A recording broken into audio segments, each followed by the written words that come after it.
Saya salut kepada orang Kristen karena dia sudah menyelesaikan dengan berbagai perjanjian itu, berhasil mengakhiri berbagai konflik di antara sesama pemeluk keimanan itu. Ya mohon maaf, jangan salahkan saya meskipun saya Islam. Wallahi saya Islam. Tapi orang Kristen berhasil sadar dengan permusuhan-permusuhan ini sehingga mereka membuat perjanjian di antara mereka. Ada nggak orang Kristen dan Katolik saling tebas hari ini? Nggak ada. Karena mereka terikat oleh Westphalia Agreement dan juga Peace of Prague. Umat lain, Hindu, Buddha, Islam, tidak pernah punya perjanjian seperti ini. Sehingga kita apa hari ini yang terjadi? Sesama umat Islam saling bom. Masjid-masjid, ketika saya ke Mogadishu Pak, saya masuk ke masjid aja saya harus noleh-noleh Pak. Kalau saya masuk ke masjidnya pemerintah, saya bisa jadi diberondong tembakan oleh kelompok Al-Shabaab. Kalau saya masuk ke masjidnya Al-Shabaab, saya takut diberondong tembakan oleh pasukan pemerintah. Padahal sama pahamnya.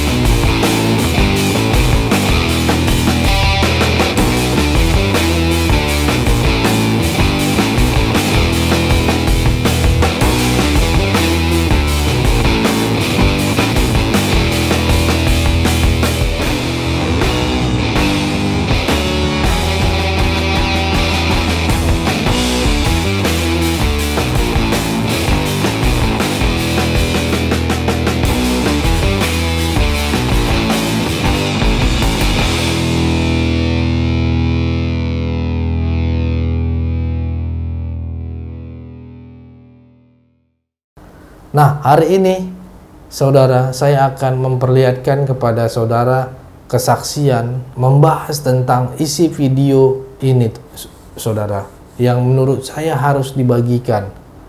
Biarlah ini juga menolong saudara sekalian, membangun iman saudara sekalian untuk tetap percaya kepada Yesus Juru Selamat.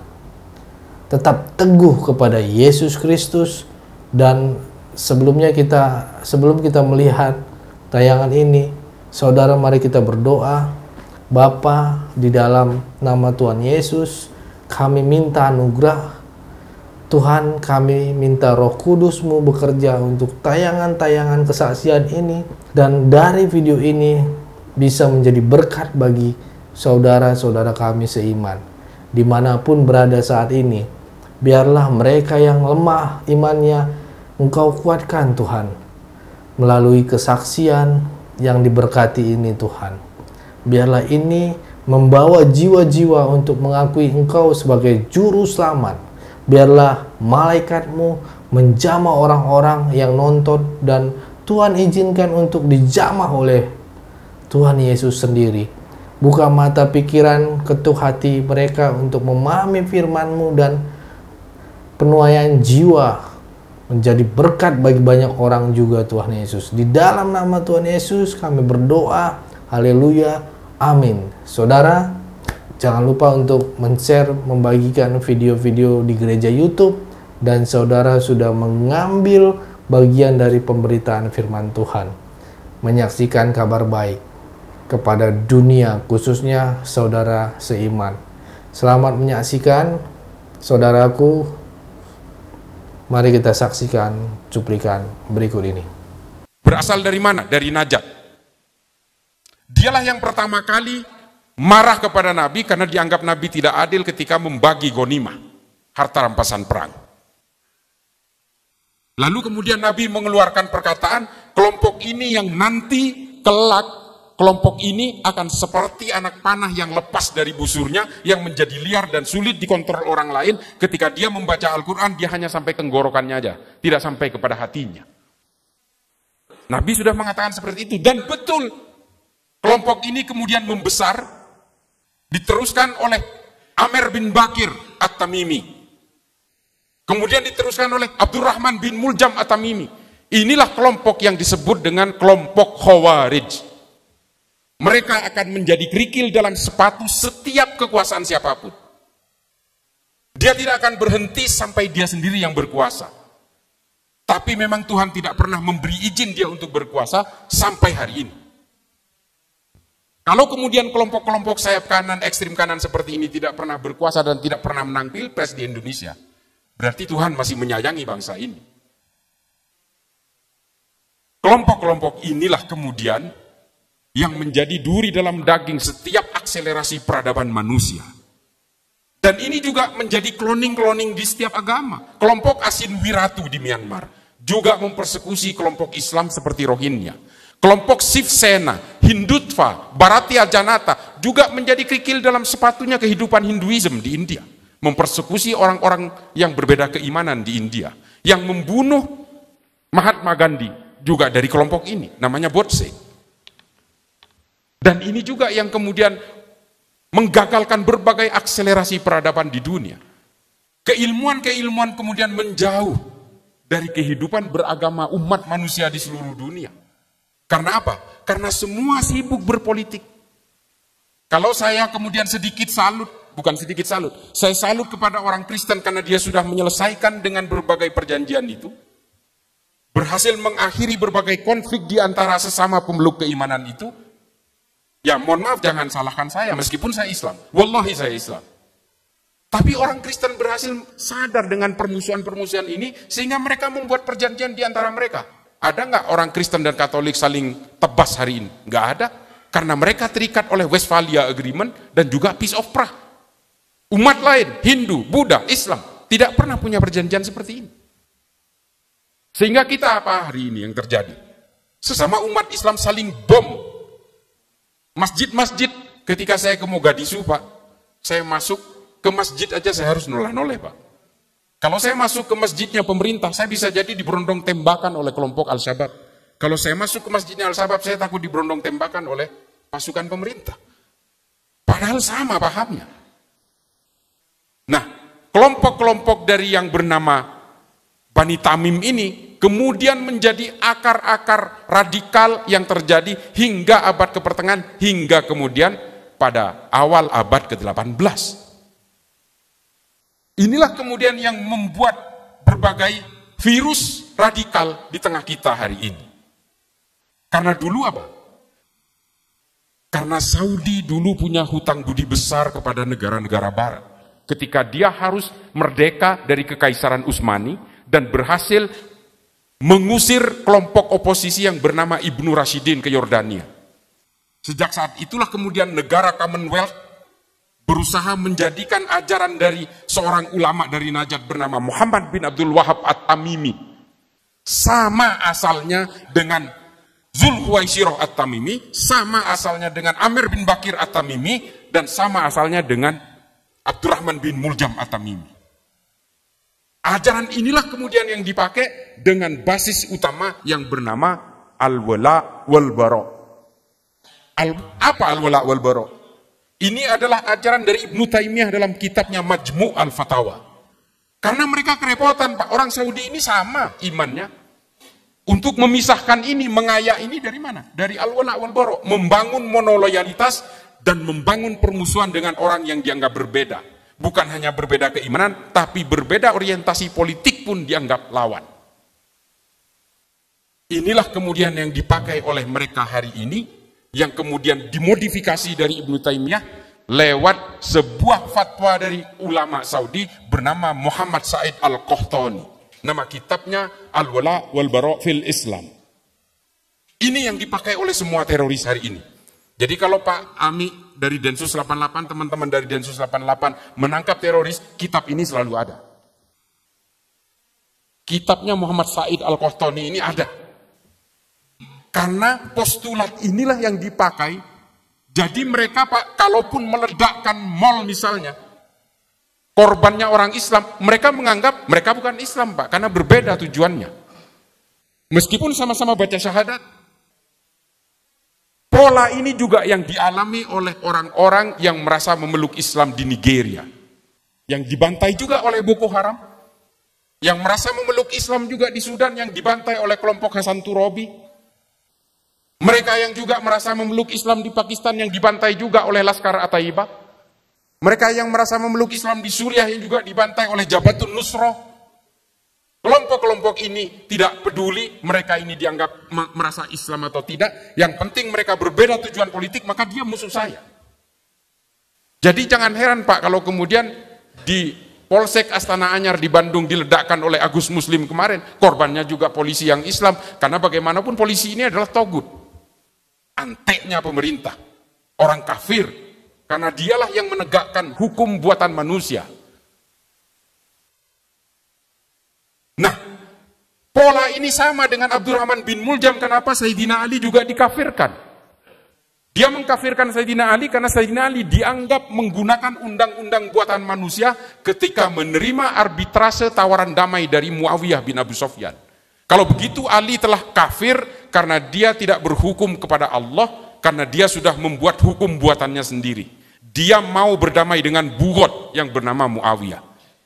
Nanti kelompok Khawarij ini akhirnya juga bergandengan tangan dengan Muawiyah ketika dengan kelompok Bani Umayyah ketika melakukan perang Zab dengan kelompok Bani Hashim.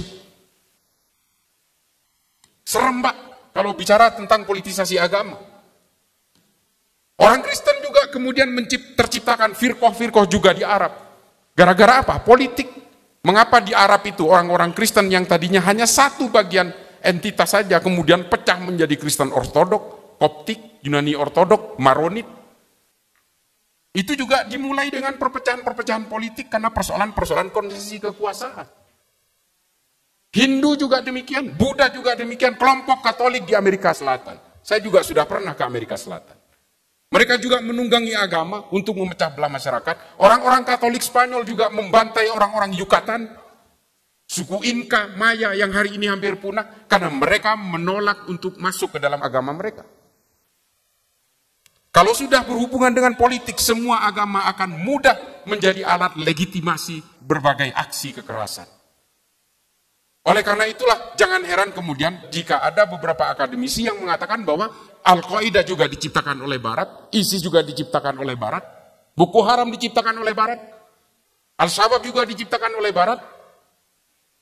Tapi persoalannya adalah kemudian kita tidak perlu tahu soal fabrikasi dan berbagai konspirasi pembentukan itu, tapi kemudian yang menjadi korban adalah orang-orang di Indonesia yang kemudian terpapar oleh paham ini.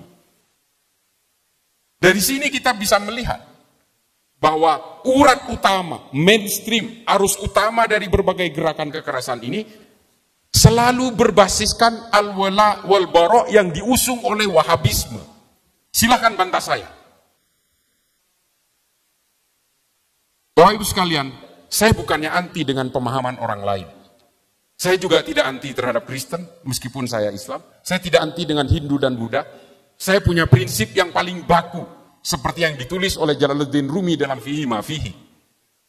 Bahwa apapun agamamu, apapun sukumu, semua manusia diciptakan oleh Tuhan yang sama. Kita ini kan karena berbeda kelahiran saja, kemudian agama kita menjadi berbeda. Saya lahir di Madura, bapak saya Islam, kakek saya Islam. Kalau saya lahir di Meksiko, Pak, muka saya glowing. Dan saya Katolik. Makanya kemudian Habib Ali Al-Jufri menulis sebuah kitab yang sangat simpel. Namanya Al-Insaniyah Qabla Tadayyun. Humanity Before Religiosity. Kenali dulu kemanusiaan sebelum kamu mengenal keimanan. Kalau kamu mengenal keimanan lebih dulu, lalu kemudian kamu lalai mengenal kemanusiaan, maka kamu akan menjadi Tuhan-Tuhan kerdil dan kamu akan selalu menghakimi orang lain. Kita akan sibuk menghitung dosa orang lain. Ketika orang berbeda dengan saya, kemudian saya menghakimi, kamu akan masuk neraka. Makanya kemudian, kata Habib Ali Al-Jufri, dikatakan, kenali dulu kemanusiaan. Bahwa kita ini semua bersaudara dalam kemanusiaan. Kita ini hanya persoalan beda kelahiran.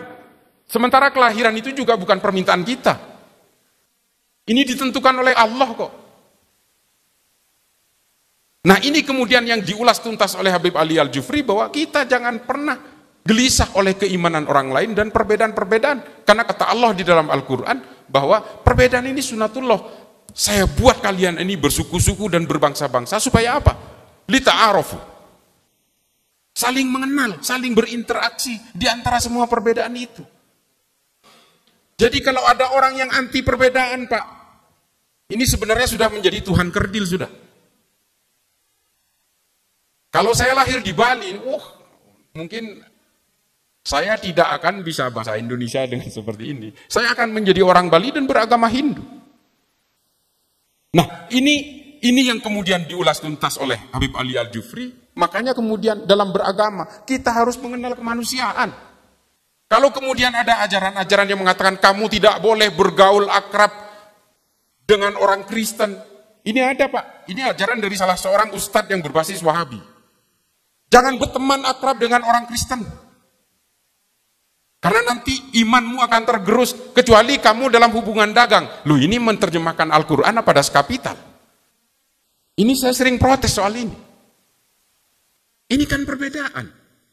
Orang-orang non-Islam, ini saya bercerita dalam konteks perspektif Islam. Orang-orang non-Islam itu akan melihat akhlak kita, Pak. Makanya saya katakan di dalam podcast saya, di banyak podcast saya di YouTube, saya katakan DNA-nya Islam ini bukan politik.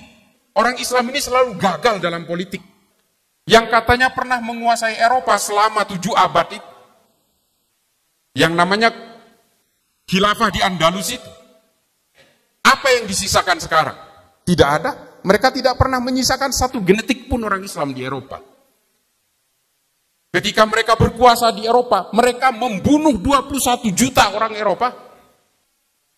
Ketika orang Eropa ingin menyerbu ke Arab, ingin menaklukkan orang Arab dan mengkristenkan seluruh orang Arab, mereka juga membunuh jutaan orang Arab lewat pasukan salib, Templar, Charlemagne. Orang-orang Islam juga membunuh orang Eropa mulai dari semenanjung Iberia sampai ke kota Toulouse di Prancis. Habis semua. Setelah itu apa? Kekaisaran, kekhilafahan Islam tumbang di Granada. Orang-orang Islam dipaksa untuk dibaptis sambil menangis. Kata Heinrich Heine dalam Al-Mansur. Bukunya judulnya Al-Mansur. Dan ketika orang Kekaisaran Ottoman menguasai Armenia, mereka membakar gereja, membunuh ratusan ribu orang Armenia, dan dipaksa bersahadat. Sama aja Pak. Kalau sudah agama itu diseret paksa ke dalam kepentingan-kepentingan politik, manusia akan menjadi binatang. Homo homini lupus. Manusia akan menjadi serigala bagi manusia lainnya. Nah, ini kemudian yang menjadi gambaran kepada kita bahwa lalu apa fungsi agama? Tujuan beragama itu apa lalu? Kita ini kok kita disuruh beragama ini apa? Kita lihat akar genealogi turunnya agama. Mulai dari Musa, Daud, Yesus sampai kepada Muhammad. Semua agama diturunkan oleh Allah, oleh Tuhan, ketika manusia sudah lalai dalam kemanusiaan dan kedamaian. Coba lihat sejarahnya. Nabi Muhammad juga mendobrak jahiliyah. Ketika orang lahir perempuan langsung dimatikan, dibunuh dan dikubur hidup-hidup. Artinya apa? Ketika manusia lalai dalam kemanusiaan, maka turunlah agama baru, kitab suci baru dan nabi baru. Artinya apa? Tuhan sangat peduli dengan kemanusiaan dan kedamaian. Kalau kemudian hari ini ada orang beragama menganggap bahwa dengan beragama saya harus membenci orang lain yang berbeda, ini tafsirnya yang salah Pak, bukan agamanya. Nah ini yang mungkin akan bapak-bapak temui ketika bapak kembali bertugas. Kelompok ini sebenarnya adalah korban dari infiltrasi ideologi yang semacam ini. Korban dari tafsir-tafsir yang kemudian disalahartikan. Ayatnya satu Pak, tapi tafsirnya bisa ribuan.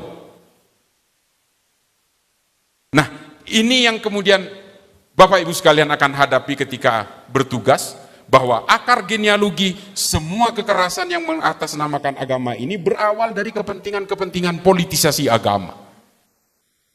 Saya di media sosial selalu teriak bahwa kita harus melawan politisasi agama. Karena apa? Kalau kita mau memajukan agama kita masing-masing, baik yang Kristen, Hindu, Buddha, majukan dengan ilmu pengetahuan. Semua agama punya sejarah yang gemilang dengan ilmu pengetahuan. Islam punya sejarah panjang soal ilmu pengetahuan yang kemudian tidak mengenal perbedaan. Berbagai keilmuan Islam diadopsi oleh orang Eropa dan kemudian orang Eropa yang beragama Kristen dan beragama Islam di Arab juga kemudian menjadi akselerator utama, pelumas utama dalam peradaban manusia. Saling bekerja sama. Yang menciptakan jaga jarak dalam pandemi itu seorang pendeta Kristen Pak, namanya Al-Ibri. Dirumuskan di mana? Di bawah pemerintahan Islam di Baghdad. Bersama Imam An-Nawawi dalam kajian pandemik yang kemudian ditulis dalam Ahmari Mogulan. Ahmari Mogulan ini adalah jurnal ilmiah pertama yang diterbitkan di Arab. Al-Ibri menulis prokes, protokol kesehatan jaga jarak itu yang menciptakan pendeta Kristen di Arab. Betapa indahnya dalam ilmu pengetahuan ketika orang tidak mengenal lagi batas-batas keimanan. Tidak ada lagi orang yang berkompromi soal perbedaan bangsa dan sebagainya. Nah, ini yang semakin menjauh dari kita. Umat Islam terutama tidak lagi melahirkan Ibnu Sina, Al-Ibri. Orang Kristen tidak lagi melahirkan Al-Ibri. Orang Islam tidak lagi melahirkan Ibnu Sina, Tabrizi, Rumi, Ibnu Khaldun, Al-Khawarizmi. Kita semakin menjauh dari tokoh-tokoh seperti ini. Yang kita lahirkan hari ini Ayman Al-Zawahiri, Osama bin Laden, Said Qutb, Muhammad Qutb, Abu Bakar Ba'asyir, Oman Abdurrahman. Ini yang kita lahirkan hari ini. Dan berbagai gerakan-gerakan yang mengatasnamakan Kristen juga banyak tampil di Amerika Selatan. Kita semakin kehilangan ilmuwan-ilmuwan. Hari ini ilmuwan yang tidak percaya Tuhan malah banyak muncul, Pak. Richard Dawkins, Sam Hitchens, Tim Harris. Ini semua adalah orang-orang yang kemudian semakin menjauhkan apa? Agama yang kita tampilkan selalu identik dengan kekerasan-kekerasan dan ambisi kekuasaan. Orang menjadi gerah. Di Saudi hari ini, orang yang mengaku ateis mulai banyak. Ini hasil temuan, silakan googling. Karena ketika agama ditampilkan sebagai hantu-hantu yang menakutkan, orang kemudian tidak lagi hanya percaya kepada agama, bahkan kepada Tuhan pun tidak percaya. Tokoh-tokoh ateis perempuan, ini mumpung ada ibu-ibunya, yang menjadi korban pertama ketika agama itu ditampilkan sebagai alat yang paling menakutkan, korbannya perempuan. Makanya yang mengaku ateis di Saudi itu rata-rata perempuan. Rana Ahmad, Rahaf Al-Kunun, Dina Ali Sahnun, Ajwa, Ayla. Ini orang-orang yang kabur dari Saudi karena udah gak percaya Tuhan. Orang dikerangkeng, seolah-olah perempuan itu menjadi warga kelas 2. Makanya saya sering dikatakan, ini buat yang ibu-ibu, saya sering dikatakan, oh ini liberal ini, karena saya anti poligami, Bu. Saya anti poligami, saya katakan, saya tidak mau mengikuti poligami meskipun Rasulullah melakukan itu, saya nggak mau. Karena apa? Ini mudorot buat saya. Itu loh. Tapi hari ini semua dibawa ke dalam ranah-ranah seolah-olah semua perbuatan apapun harus menggunakan agama, dan menggunakan agama itu seolah-olah sah dan legal. Jangankan politik, jangankan urusan selangkangan, urusan investasi aja pakai agama sekarang. Nah, ini kemudian yang kita harus petakan bahwa yang akan dihadapi oleh bapak-bapak sekalian nanti adalah bukan hanya persoalan ideologi yang berbasis ideologi agama yang berbasis kekerasan, tapi juga berbagai hasrat-hasrat politik yang menggunakan basis-basis agama. Nah, yang paling terakhir, lalu apakah orang beragama harus menjauh dari politik? Nah, ini di dalam Islam, Imam Ghazali menulis dalam Ihya Ulumuddin mengatakan Islam dan politik itu seperti saudara kembar. Orang Islam harus berpolitik, kata Imam Ghazali. Bahkan oleh Ibnu Rus disederhanakan lagi, yang nanti akan menjadi teori Verfassungspatriotismus dari Jürgen Habermas. Dalam Tahafud at-Tahafud mengatakan, oh silahkan berpolitik, orang Kristen berpolitik, orang Hindu berpolitik, orang Islam berpolitik, kata Imam Ghazali, supaya apa? Produk-produk politik tidak keluar dari jalur maqasidus syariah. Orang Kristen juga harus berpolitik untuk mengawal jalur-jalur supaya produk politik tidak keluar dari jalur-jalur kekristenan. Demikian juga Hindu Buddha. Tapi kata Ibnu Rus dalam Tahafud at-Tahafud yang nanti juga akan ditulis oleh seorang pemikir Katolik dari Eropa bernama Thomas Aquinas dalam bukunya Summa Theologica, dikatakan bahwa jangan gunakan agama sebagai tunggangan kalian untuk mencapai kursi kekuasaan. Karena nanti kejahatanmu juga akan menggunakan pembenaran agama. Politik agama boleh, Pak. Politik identitas boleh. Yang nggak boleh adalah politisasi identitas dan politisasi agama. Bahaya. Saya orang Madura, kalau saya mau nyalek pasti dapilnya Madura. Saya orang Islam, saya pasti akan mewakili entitas keislaman saya. Ini politik identitas. Tapi jangan politisasi agama dan kesukuan saya untuk menuding orang lain bahwa orang yang tidak memilih saya berarti bukan Islam. Ini bedanya. Yang paling terakhir juga adalah, tolong Bapak Ibu sekalian, karena ini calon-calon pemimpin di daerah nantinya, jangan sampai terjadi politisasi agama di masjid, Pak. Ini yang paling terakhir. Karena sejarah pergolakan semua agama selalu dimulai dari rumah ibadah. Perang 30 tahun yang dilakukan oleh orang Kristen sesama orang Kristen di Eropa juga diawali dari gereja. Perang sesama orang Hindu di India juga diawali dari berbagai kuil-kuil yang ada di sana. Islam juga. Selama masa Bani Umayyah selama 60 tahun. Kampanye politik di masjid dilakukan, saling mencaci maki. Satu sama lain saling mencaci maki. Hingga ada salah seorang khalifah bernama Umar bin Abdul Aziz. Membuat satu kesepakatan, nggak boleh lagi politisasi agama di masjid. Lalu khotib Jumat diwajibkan membaca surat An-Nahl ayat 90 setiap akhirnya supaya orang tidak lagi mempolitisasi agama di masjid. Nah, surat An-Nahl 90 ini sering kita dengar dari khotib kalau kita Jumatan. Innallaha ya'muru bil adli wal ihsan wa ita'i dzil qurba wa yanhanil fahsya'i wal munkari wal baghi ya'idukum la'allakum tadhakkarun wa ladzikrullahi akbar. Hentikan semua. Semua ini anak manusia, saling tolong menolonglah kalian. Tidak ada gunanya kalian bermusuhan. Menggunakan kata manusia dalam ayat itu. Karena apa? Karena dulu sesama Islam tapi saling caci maki, Pak, di dalam masjid. Dan kemudian setelah keluar dari masjid, mereka saling bunuh. Dan ini juga terjadi hari ini di Afghanistan, di Pakistan. Saya juga pernah berkali-kali, Pak, ke berbagai negara konflik ini. Mereka saling bom masjid. Kemarin Laskar At-Taiba membom masjid karena masjid itu masjidnya polisi di Pakistan. Yang membom juga polisi, coba. TNI Polri tidak bebas dari paham seperti ini.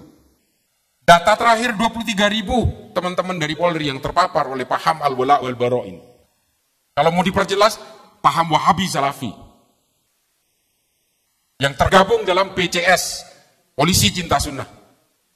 Makanya kemudian keluar Perpol nomor 7 tahun 2022 yang melarang anggota Polri untuk memeluk ajaran-ajaran eksklusif berbasis ekstrim seperti ini. Lalu keluar dipertegas dalam surat edaran dari Wakapolri bahwa di situ disebutkan salah satunya adalah Wahabi Salafi. Jelas. TNI juga 9.200 berdasarkan data Al-Farah yang terpapar ajaran ini. Tapi satu-satunya yang punya aturan internal seperti Perpol nomor 7 ini baru Polri. Mudah-mudahan dari rekan-rekan dari TNI akhirnya berinisiatif untuk membuat undang-undang seperti Perpol nomor 7 ini. Kebetulan saya menjadi salah satu tim perumus bersama teman-teman yang lain untuk Perpol nomor 7, tapi bukan yang patsus, Pak. Enggak, saya nggak ikut-ikut. Saya yang bagian ajaran ini aja. Salah satu poin pasal 8182. 8182 malah patsus, tapi ada salah satu pasal di dalam Perpol nomor 7 itu. Nah, ini menjadi penting, Pak, karena Bapak-bapak sekalian bertanggung jawab terhadap keamanan, bertanggung jawab terhadap pertahanan negara, maka Bapak-bapak harus menyadari bahwa Bapak tidak boleh terbelah dalam berbagai apapun. Ini NKRI, Pak. Ini Pancasila. Yang Islam, kita harus punya anggapan bahwa Pancasila ini adalah al-asobiyah. Ini adalah piagam Madinah kita. Kita tidak boleh lagi punya cita-cita bahwa negara ini harus berdasarkan hukum syariah.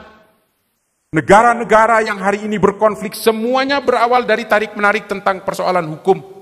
Sudan berkonflik sampai hari ini karena Sudan dulu pernah menggunakan hukum syariah pada tahun 83 pada masa Presiden Ja'far Numeiri. Dan setelah itu apa? Sudan terlibat dalam perang sipil terpanjang di dunia yang membelah Sudan hari ini, selatan Kristen, utara yang Islam, dan mereka terpisah menjadi dua negara. Yang paling terakhir, Indonesia ini adalah negara nggak masuk akal, Pak. Tidak masuk akal. Kalau kata Romo Magnis itu the impossible state. Mengapa dikatakan demikian? 17.000 pulau, 700 suku, ratusan bahasa, puluhan agama beserta sekte-sektenya hidup dalam satu entitas negara. Kalau Indonesia ini ada di Arab mungkin sudah pecah menjadi 15 atau 20 negara. Kalau ada di Eropa mungkin sudah pecah menjadi 15-20 negara. Yugoslavia berabad-abad, Pak, menjadi satu negara. Akhirnya pecah menjadi 7 negara. Karena apa? Karena persoalan identitas. Serbia, Montenegro, Estonia, Bosnia, dan sebagainya. Luluh lantak, Pak, menjadi negara-negara yang terpecah belah. Coba lihat negara-negara di Arab, sukunya sama, bahasanya sama, budayanya sama, Agamanya bisa dibilang sama, tapi negara perintil-perintil Kuwait, Oman, Bahrain. Mereka nggak bisa bersatu, padahal satu suku, satu bahasa loh. Cuma beda dialek aja. Indonesia ini sudah bermacam-macam seperti ini, tapi masih menjadi satu negara sampai hari ini. Ini blessing banget. Tepuk tangan. Inilah negara kesatuan Republik Indonesia dengan Pancasila. Kalau dulu ada satu yang egois, gak bisa. Indonesia harus pakai sistem syariah. Hari ini Pak, bukan hanya orang Kristen, orang Hindu, orang Buddha yang berperang dengan orang Islam. Sesama Islam pun akan berperang. Kalau undang-undang syariah yang dipakai versinya Wahabi, lalu kemudian mengatakan siapapun yang maulidan tolong polisi tangkap. Orang NU mau terima nggak? Perang Pak. Kalau kemudian NU yang berkuasa, undang-undangnya, semua orang yang meninggal wajib ditahlilkan. Terima nggak orang Wahabi, orang Salafi, orang Muhammadiyah? Nggak terima Pak. Makanya kemudian keputusan ulama, pendeta, pastor dan sebagainya, tokoh-tokoh nasionalis memutuskan kita harus membuat bejana yang bisa menjadi wadah dari semua kepentingan ini.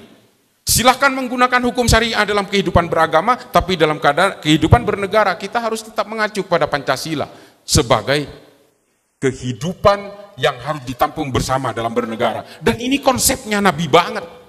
Demokrasi modern juga dirumuskan dari Al-Muqaddimahnya Ibnu Khaldun kok oleh John Locke dan John Maynard.